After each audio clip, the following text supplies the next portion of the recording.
Hi, I'm Matt. And I'm Kara.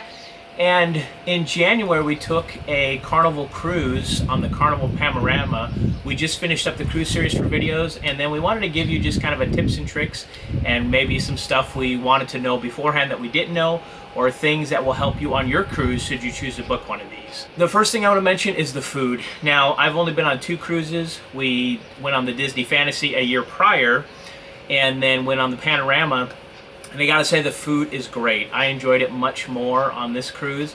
I think one of the reasons being is there's many quick service options. When it came to Disney dining, they really focused on the fine dining at the dinners and such, but I liked the Panorama that it had a lot of quick service options. My favorite was Guy's Burgers. They seem to have pizza all the time, and so if you don't want to have a sit-down restaurant sort of thing, they have really good food. Yeah, I would agree. I liked the food much better. One thing that also seemed to be a little bit better is the hot tub situation. We really love going in the hot tub, and Disney only had 1 hot tub. Although one nice thing is that it was in an adult only area, whereas on Carnival there is 2 hot tubs at least. But it's a more family area, so kids will a lot of times get in and out of the hot tubs, and sometimes they're not supervised. That's kind of one difference in that situation. Also, there's more pool options, and the pools seem to be bigger, a lot more activities around the pool. I like the pool and the hot tub situation probably better on Carnival than I did Disney. Another thing I really liked about this cruise were the activities and the live music. It seemed like no matter where we went, there was some sort of live music. They have the atrium that has the big LED kind of spiral thing. They seem to always have some sort of live music there from various genres. We went to the piano bar, and there seemed to be live music wherever you went, so I really enjoy that. And there's a lot of activities on board, whether it's the ropes course, movies on the big deck. So there's tons of activities, tons of live music, and that's definitely a great selling point for me. And while you go and partake in all that live music and entertainment, you'll need some place to take the kiddos, because some of it is adult only.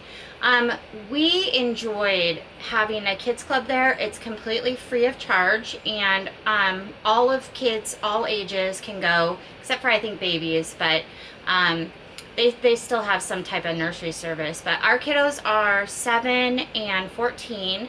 They both had separate kids clubs and had tons of activities throughout the day.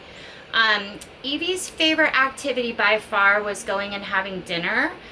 She got to go with her kids club group to go to the buffet and have dinner there with everybody, and then they all got to walk back to the club. That was really fun. Holden enjoyed doing all sorts of stuff. We didn't even hardly see him the entire cruise. And one thing to keep in mind, though, that is different from Disney is open much longer hours-wise. They're open earlier. They stay open quite a bit later. The Carnival Kids Club doesn't seem to have as long of extended hours there. And also there's a midday break from around 4 to 6. They close, and so there is no kids club during that time. So just something to keep in mind, while you're planning your day. Yeah, and there were some extended hours. I think you could extend the normal kids club time for an extra 2 hours, but there was a fee. Yes. And so that was on top of that. So plan accordingly. We just had to kind of plan our day on days at sea, when to pick up Evie and such, because Holden could check himself in and out. He's old enough at this point. Now, this was a Mexican Riviera cruise, and if you watched our cruise series, you did see the ports we went to. We went to Puerto Vallarta, we went to Mazatlan and Cabo San Lucas, and I gotta say, the ports were amazing. That was a highlight for me. We saw some stuff that I've never seen before. I've never been to Mexico, she has, and it was an amazing experience. So if you're apprehensive about that at all, don't be. It went flawless, and we saw some amazing sights. We saw cliff divers, we swam with dolphins, We had some of the local flavors, saw some beautiful beaches. Check out, we'll link the videos below, but yeah, the ports were an amazing time. And the first two ports, Port Vallarta and Mazatlan, we could get right to the port. There was no tender boat. There is a tender boat for Cabo San Lucas, but they're running all the time. They give you the start and end times, but as long as you're on one of those, and they had plenty of them. As we were leaving, ours was pretty full, but there was two more ready to pick people up, and we didn't have to wait very long to get back on the boat with the tender boat, so that wasn't an issue at all. Yeah. And we wanted to give you a couple tips as well. One tip I could give you that was a little frustrating in the beginning was the elevator situation. We'd watched some videos about the Panorama before, how they're like smart elevators. It's not an elevator you can just walk inside, press the button to the floor you go. You have to pre-press the buttons outside, and it tells you which elevator to go to. We didn't realize this, but on the first day, of course, everybody's getting to their rooms and such, but they also use the elevators for the luggage. And so we saw big carts of luggage being brought up and down, and we saw that later in the day after we'd been sitting in the elevators forever and ended up taking the stairs. So be a little patient when it comes to that. You have to press what floor you're going to, and then you have to press however many people in your party, and it'll give you which elevator to go to. So that first day can be a little rough. We thought maybe they were broken or something, so just be patient when it comes to the elevators. Yeah, I would say if you don't want to do stairs or aren't comfortable doing stairs or can't do stairs, stay in your room or stay at a cool restaurant or go outside and go swimming during that time. Yeah, there was one do something else. There was one point, I think, when we were trying to check out our second bunk room where we were sitting there and there was a pile of people and we were all loaded up in front of one elevator, and it opened up and it was already packed. And yeah. So I ended up taking the stairs, and it just be patient. After that, it seemed to go pretty flawless. Yeah, it was just the first day for the first few hours or yeah. so. Okay, so my tip is regarding dining. We chose to have an assigned dining time because that's how Disney does it, so we were just accustomed to that. However, next time if we do another Carnival cruise, I would skip the designated dining time because it's not needed.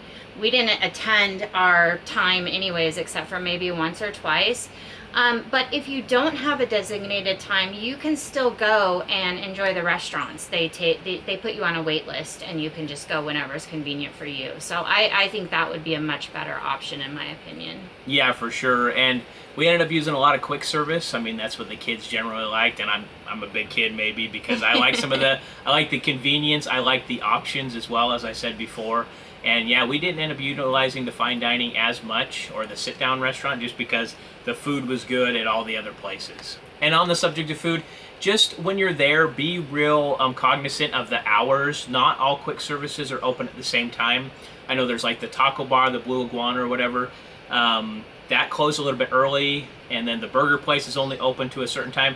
So just, if you look on your app, it'll give you all the dining times. Like I said, pizza's usually open all the time, so if you want a slice, that's easy to do. But yeah, be aware of those different times, because there's a couple times we get there right at the end when they're about to close. And so yeah, just be aware of the different times as far as the main sort of buffet as well as the quick service places. Yeah, and you'll have the schedule right on your phone. Yeah. It's a really nice and user-friendly app, I might say. Oh yeah, for sure. And sometimes they have it posted on the signs as well when it's open. But I mean, when you're in cruise mode, it's kind of, you can get a little bit turned around, and so yeah, the app's really nice. Okay, so we looked at ordering the drink package before we left, and we decided against it. It was pretty costly, especially for 5 of us.